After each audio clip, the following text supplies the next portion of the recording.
back to Legal Operations One-on-One series. Today, I have two guests, Basha Rubin and Mira Levitt. Hi, ladies. Welcome. Hi, thanks so much for having us. Thank you for having us. It's awesome to have so much girl power on one episode. So I'm really excited about this. And I'm also really excited because we are talking about a very interesting topic that is using data to drive decisions on use of outside counsel. And this is very interesting because I've always been saying that data is gold, but what is also important is how we actually use it in our day-to-day operations. What's also interesting is, in the past, historically, we've been using outside counsel because we know somebody, we've been working them for a long time, we like them, or the firms or the company's been using a certain firm for certain types of matters, and we continue to do so without doing any comparison or thinking about what are the other firms doing in that area and how they stack up. So I'll let one of you start on what you think, how this can be changed and how we can use data to make more insightful decisions. Absolutely. So I'll kick it off and then turn it over to Mira.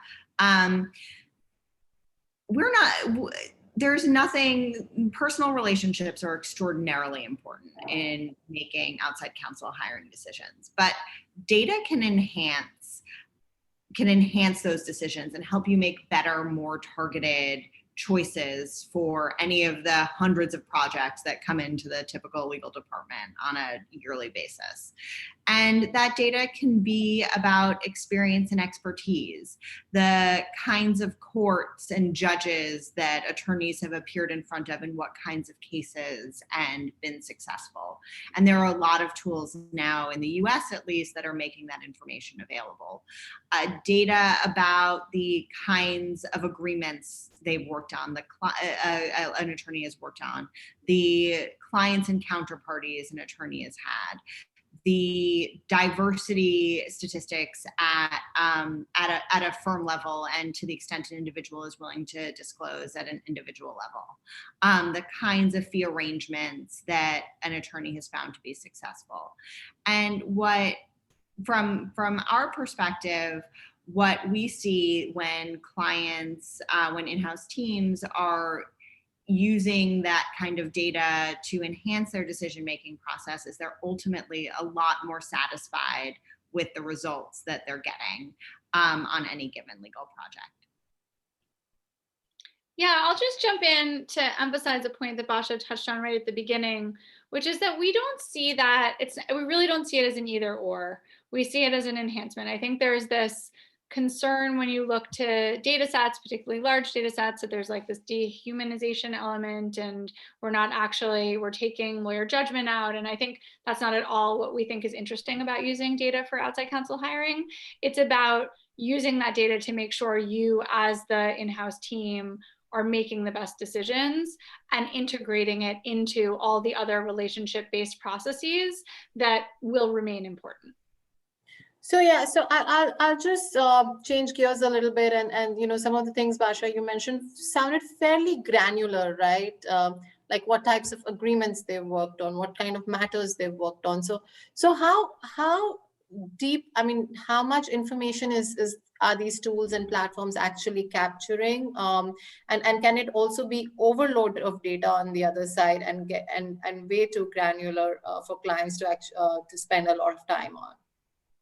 Yeah, absolutely. So there are different platforms making different kinds of data available. At our company, we are very focused on that kind of hyper-targeted expertise level data, and are employing a variety of manual and non-manual methods in order to gather it. And I think that there are a lot of different kinds of companies attacking that problems from different directions, and that we're going to see an explosion and proliferation of that kind of data over the next 5-year period.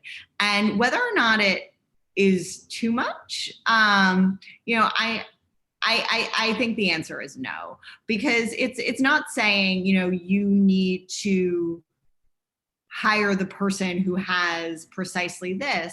It's that it narrows down the initial set to mean that you can compare. If you're running an RFP, for example, you can say, this is the person I've always used for this kind of litigation or for privacy, but let me narrow down to find 3 other firms who have, and using simple search, to have that kind of expertise, and send out an RFP and see what the response and approach would be, and interview those different candidates.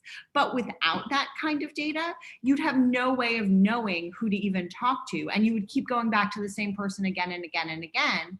And that person might be right for 90% of the work that you do, but you might be able to get a much better result on some of your cases and matters if you were able to deploy easily accessible data.